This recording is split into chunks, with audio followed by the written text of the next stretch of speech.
Hey, John, how's it going? Good, Bill. Well, at least you and I get a chance to talk right now. We're sorry, everybody. Hopefully Jamal will be joining us. If not, this will give me and Bill a chance to kind of reflect on what's been a great few hours already of the show, and promote what's coming up this weekend. But I'll say I might have dropped the ball as far as Jamal not being here. So if we don't get Jamal, here's an apology up front. But regardless, yeah, again, if you're just joining us, go back and watch some of these amazing panels that we've already done with Alex Saviuk and J. Scott Campbell. And I just wrapped up a great conversation with Brian Bendis and Dave Marquez. So, and we got a great weekend. We still got more great programming this afternoon and evening. And of course, tomorrow, Bill, I'll let you kind of promote. Oh yeah, well, Mike Norton we have on at 6 p.m. and then at 7 p.m. we've got Dunleavy, and then starting next on Sunday we got Anthony Snyder at noon. That'll be a claim sale that he's got going on. Then we've got Paulo Rivera. There's going to be art for sale during that one at 1, 2 o'clock. We've got Ryan Otley. There's going to be art for sale during that panel. Ryan Stegman at 3. There'll be art for sale for that. Ryan Sook at 4. I think there's going to be something available. So, and then we've got Joe Weems and Marco after that, Howard Chaykin, and then the show's over. So it's going to be a very, very busy rest of the weekend. But Everything's you got Howard good. Too. I'm glad you got Howard for Sunday as well. Howard, what a character. Yeah. That's great. Well, and also I'll be playing a lot of this audio on the Word Balloon podcast audio feed as well. And you'll be able to still watch it on Word Balloon's channel. I mean, Scott Dunbear was just talking to J. Scott Campbell. That ran on Word Balloon as well. The afternoon of Ryan's, all of that stuff is going to run. And yeah, I mean, I don't know if Anthony's claim show and Paulo's claim show, but I'm happy to run those as well. Bill, I love what you do. And I want to thank you for involving me in these things. I mean, my first time, it was a quick, Chad couldn't do the conversation with Joe Quesada. And it's like, hey, Chad's the one who's like, hey, can you do this? I'm like, yeah, of course. So I'm really glad that we've gotten to know each other in these last couple of years. And I'm thrilled to be working with you and helping present some of these great artists. Well, no, trust me, I'm glad to have you on here because these are a lot of work, as you know, and there's no way I could both organize and run them. So having you help me, because you bring in a lot of the guests as well, so that's a huge help. And when we did the welcome to the show intro that I did, you and Chad were right at the top of the list, people I thank, because I mean, there's no way we'd be able to pull off these shows without your help. I know Chad's like me in the old days. He's the guy in the back room flipping the switches and everything. He's waving to us right now backstage. And honestly, these are weird times. I mean, obviously with COVID and stuff. And I really think I'm glad that technology is there. I was just saying this to Marquez and Bendis. Can you imagine living through this stuff in a pre-internet world when we'd be on the phone and people would be even 10 times more sad? And as live conventions are starting to come back, I do think there's a great slot to fill in the same way that streaming and cable and satellite television can sit alongside terrestrial broadcasting.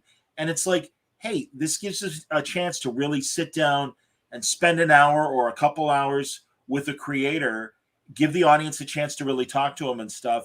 And it's certainly what we're doing here, helping them sell some of their amazing art. And it's a really, really interesting time right now with original art and commissions and stuff.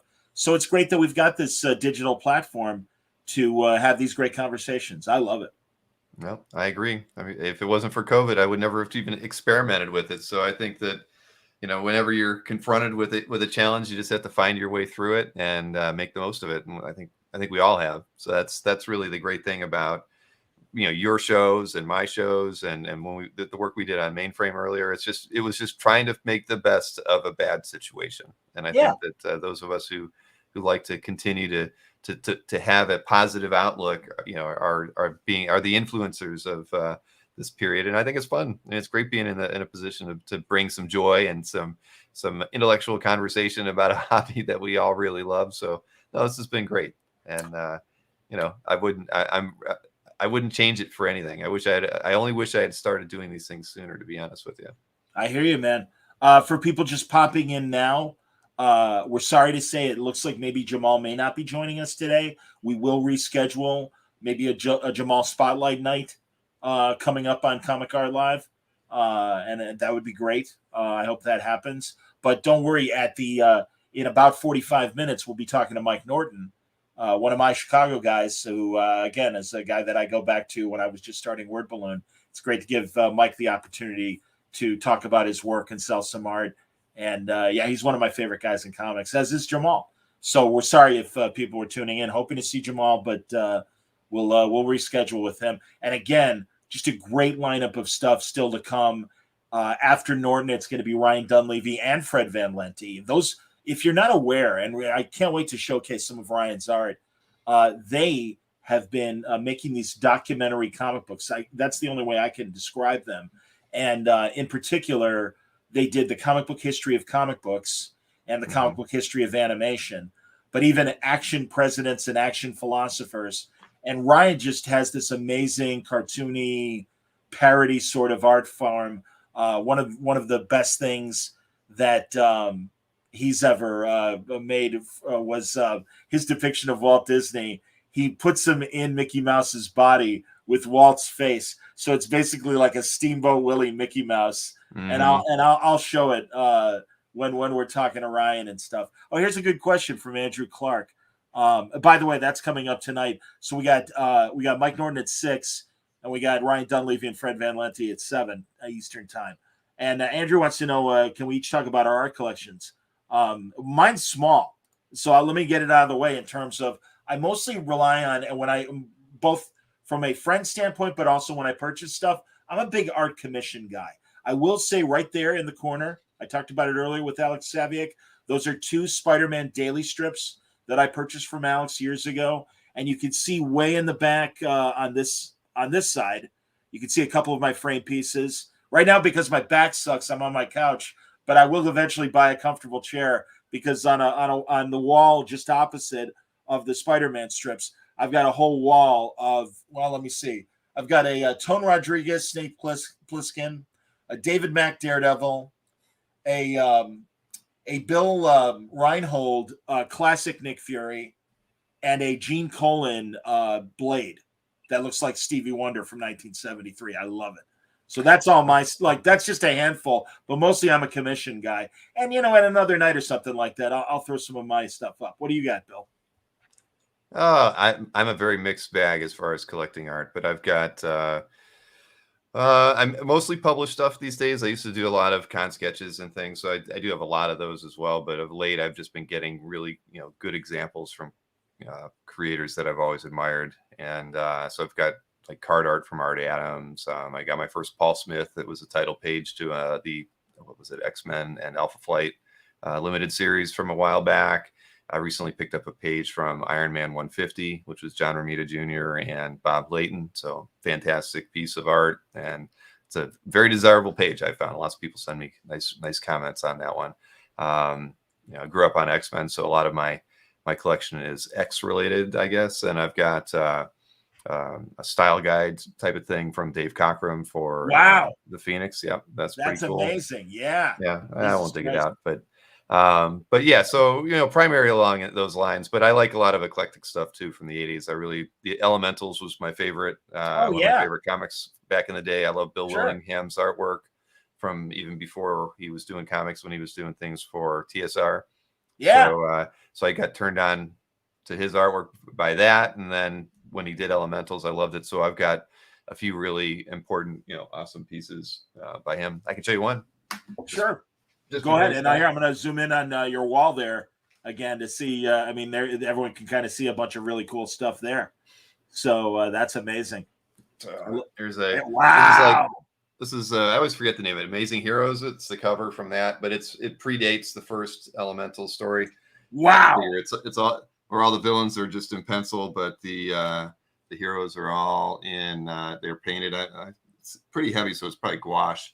But it's I've had this in my collection for a very long time. One of the few acquisitions I got thanks to Cap, to be honest with you. Somebody contacted me saying they had two Elementals covers that they wanted to sell, and where could they sell them? And I'm like, you could sell them to me. So because usually I would direct people, go here, or this dealer specializes in that. But but yeah, with that one, when I got that inquiry, I bought both covers. So it was That's great. exercising my right to buy something through those inquiries. But yeah, outside of that, I've got a lot of different. I've got a really incredible David Peterson mouse guard page that Oh, that's is great. one of my cherished pieces in the collection. I'll never sell it. I And I saw like David, artists like, what's that? I was going to say, I saw David and Julia in Baltimore. They were Very right nice. down my row where Chad and I had our table at Baltimore Comic Con and everything, Comic Core and Wood Balloon, not Word Balloon, unfortunately. Wood Oh, balloon, oh exactly. Yeah, that well. happens. Yes, it does. Yeah, that's a snafu every once in a while. But It's going to happen. That's but I okay. got my first Jack Kirby page this year as well. Wow. A Thor From page. what? Yeah, what? It was from issue. Oh, I always forget. Let's see, Thor 149. So it's not a That's twice up wow, a page, Thor but it's page. That's but incredible. I love it. And picked up a John Byrne Fantastic Four page this year, a Mike Mignola Rocket Raccoon page. So it runs the gamut. I even got a Godzilla page by Trimpy. So I'm just trying to Oh, that's great. want to have great examples from the people whose work I've always admired, and I couldn't afford to get them, and I'm finally in a position to kind of get back into collecting, and so that's been my focus this past year. Is I've got Infantino is on my list that I want to get something from. I really love his work, and Gene Colan. So the next two acquisitions will probably be for those guys because I really just always admired their stuff, and I've never had anything from either of them. So hopefully sometime. There's a few things that one of the dealers has on their site that I've had my eye on for a while, so I'll probably be taking care of that itch very soon. My oldest comic page that I own, I really wanted to get a Kurt Swan page of some sort. It would have been great to find a great Superman page, but I'm sure everyone covets those. So I got this great Lois and Clark dialogue page, and they're eating lunch at the U.S. Capitol. And it's so funny because I've prior to all the shenanigans that have been going on at shenanigans, good Lord, that's putting it lightly. But back in the 90s, I took a tour of the Capitol, and they're famous in their commissary for their white navy bean soup. And in fact, this discussion on this page is Lois and Clark talking about eating the navy bean soup. I love it. And it's a Kurt Swan Tex Blaisdell page from the late 70s. But I treated myself one birthday. It was like $100 page. I'm like, great. I'm sure it's, skyrocketed, even though it's just Lois and Clark on the page and stuff. But I would never sell it. It is one of my favorite pieces. I've got a Mike Norton Justice Society page when he was drawing the JSA. I've got a Bill Reinhold inked, and I can't remember his name. Max Punisher run. He did Earth X with Alex Ross, British artist. Doug Braithwaite, yes. Yeah, Braithwaite. I'm sorry, because you got it. No, you got me there. That's cool. So yeah, I have this amazing action page of the Punisher breaking out the guns and shooting bad guys. But it's Doug Braithwaite's pencils over under Bill Reinhold's inks, and that's another page that I really appreciate that I have and stuff. But and like I said, the Spider-Man daily strips. So there's some original art. Everyone, again, we're really sorry. Jamal couldn't be with us. Jamal Igle. We will get him at a future date, and we will talk about his wonderful stuff. But I'll tell you what. At the top of the hour, we're talking to Mike Norton. I'll be talking to Mike and having a great conversation about his wonderful art. And really, everybody, thanks a lot for watching this weekend. Again, right after Mike tonight, it's Ryan Dunleavy and Fred Van Lente talking about the comic book history of comic books and the comic book history of animation. And Ryan has posted a lot of great original art at Comic Art Fans. Maybe check out that stuff. We'll have images that we'll show during that conversation. Ryan's got a booth in the show, so if you just go to the Artist Alley section, you can check out Ryan's work, and some of the art that he did for the history of comics is in there as well, probably like 15-20 pages. So lots of good stuff. Yeah, and then again, you want to go through real fast the rundown for Sunday, Bill? Sunday it's Anthony Snyder, then in Paulo Rivera, Ryan Otley, Ryan Stegman, Ryan Sook, Joe Weems with Marco Gali, and then Howard Chaykin, and then my recap at 7:00. That's excellent. A very full day. Yeah, man. No, it's been great. Watch the previous hours that we've already done. Look forward to tonight. Look forward to tomorrow. And we will check back with you guys in about 35 minutes with Mike Norton right at the top of the hour, and then Ryan Dunleavy and Fred Van Lendy to close out tonight. So thanks a lot for watching, everybody. We're sorry that Jamal couldn't make it, but we still got great entertainment for you from Comic Art Live this weekend. Stay with us. Absolutely.